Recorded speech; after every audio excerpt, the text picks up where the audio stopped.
Hi, my name is Joel Schaefer, and I'm the founder of Urology Chefs, and I'm here today to show you one of my favorite recipes that I've done for many years, starting as a cook and a kitchen manager at Giulio's Italian restaurant in Fresno, California. And this is called the Joe Special. What's great about the Joe Special is it was actually created in San Francisco, and many restaurants around the area everybody had the Joe Special on it. It was just a great dish. It's very filling, very comforting food. So we wanted to recreate this in a plant-based version. So I'm gonna go over the ingredients with you while I'm heating up my pan on high right now. So we have some vegetable oil, we have diced onions, chopped garlic, thinly sliced button mushrooms, we have salt and pepper, we have a plant-based meat, and we have fresh spinach, and we actually have plant-based eggs, which is just eggs. If you haven't tried that, it's really, really tasty. I've used it in a lot of different dishes, making omelets, scrambled eggs, baked it in the oven like in a little frittata style dish. So it's a version for those people that are allergic to eggs or can't have eggs. My mise en place ready, which is everything in place. I have my pan, my spoon for stirring, I actually have a potato masher for breaking up the meat when it cooks in there because it makes it a lot easier. And all my other ingredients, everything's ready to go. So we're gonna go ahead and, as soon as this pan, which I can feel is getting really hot, we wanna get it super hot because we're gonna cook everything quickly. This is a quick dish, shouldn't take no longer than 10 minutes to put it all together, but it's really, really fun. So we're gonna start with some oil. We're gonna just pour that in the pan. Okay, you need enough oil, and I swirl it around a little bit, and you can see it swirling, shiny, right? That means it's nice and hot. Then I'm going to add my cup of onions.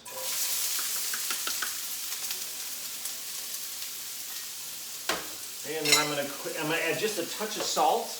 And what's great about adding salt to cooked onions, it actually draws out some of the moisture and actually helps them cook quicker and give them a little bit of a caramelization. Plus, when you add salt in layers, you end up actually using less salt because you're adding layers of flavor with just the salt that brings out this flavor. So, let's see, I have it on high. I'm going to just toss them around a little bit.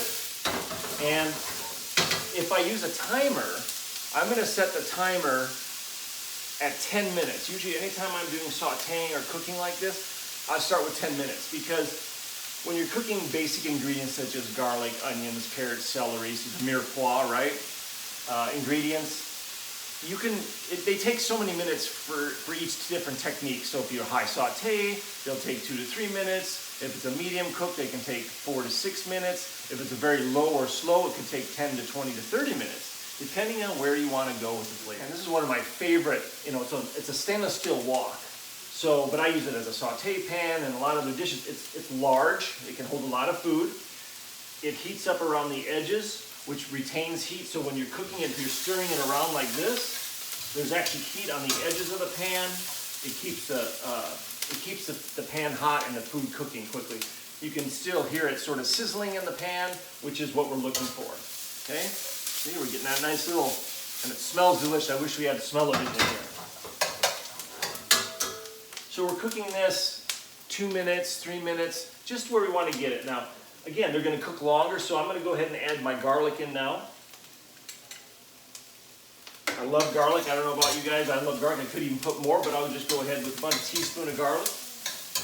That I only want to cook for about 30 seconds because I really don't want to burn it. And at high heat, garlic can burn quickly. You'll start smelling the volatile oils that are in the garlic. That's what you have to watch out for. So I'm stirring it, tossing a little bit, 30 seconds to a minute, all you want. Then I'm going to go ahead and add up my thinly sliced mushrooms.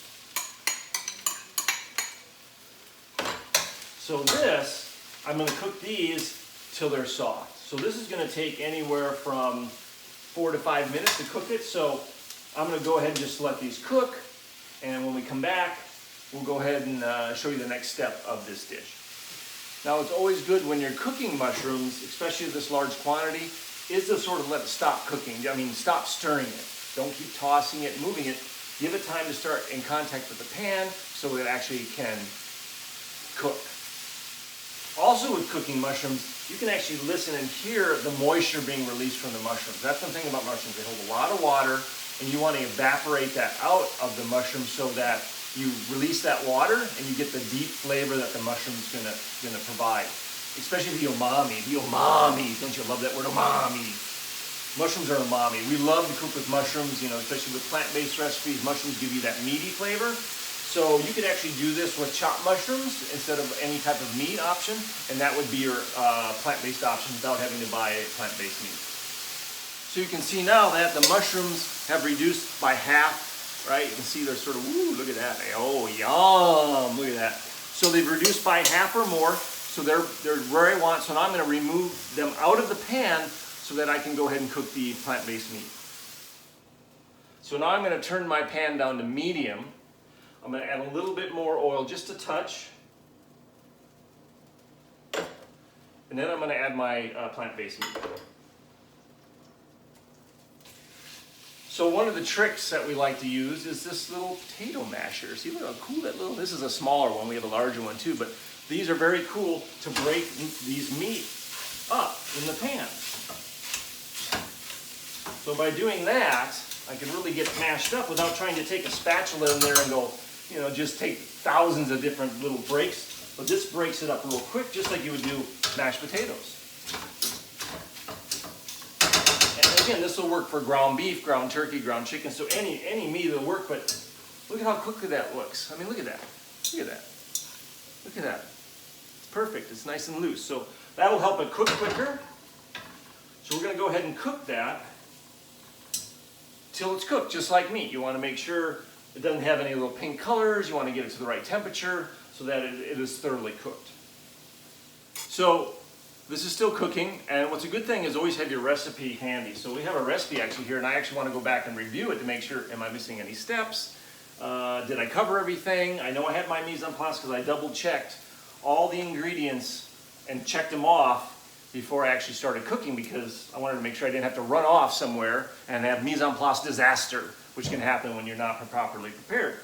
So now that I have once the meat's cooked, I'm going to go ahead and actually add in all the spices. So the spices get salt, a little bit of salt, and then we have some nutmeg, some oregano, and black pepper.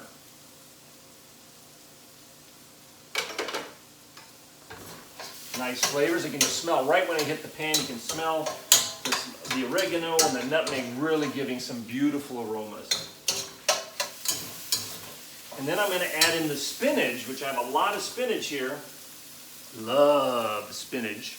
And you can use frozen spinach, but here's fresh, so we got to add in a little bit to start so that we can mix it in and start wilting it.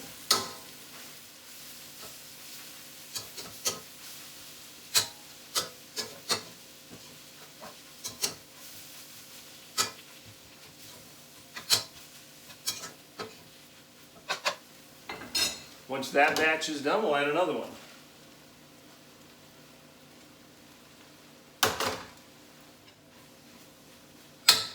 And one last batch and we're about ready.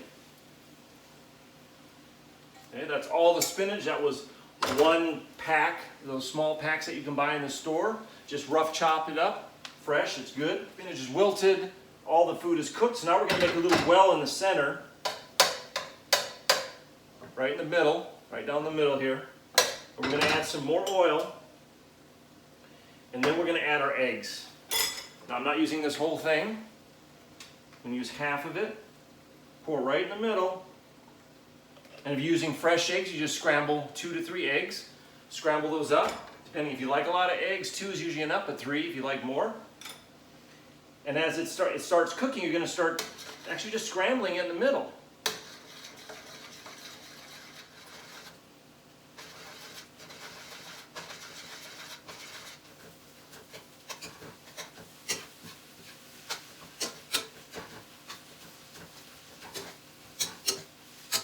The eggs actually give it a little more of a creamy texture, so you have those creamy eggs that have sort of mixed and melted in and sort of helped combine everything together. And there you have it. That is the Joe's Special from Your Allergy Chefs, a plant-based version. So come back and look for more of our cooking demonstrations and recipes at Your Allergy Chefs, and we look forward to seeing you again. Have a great day.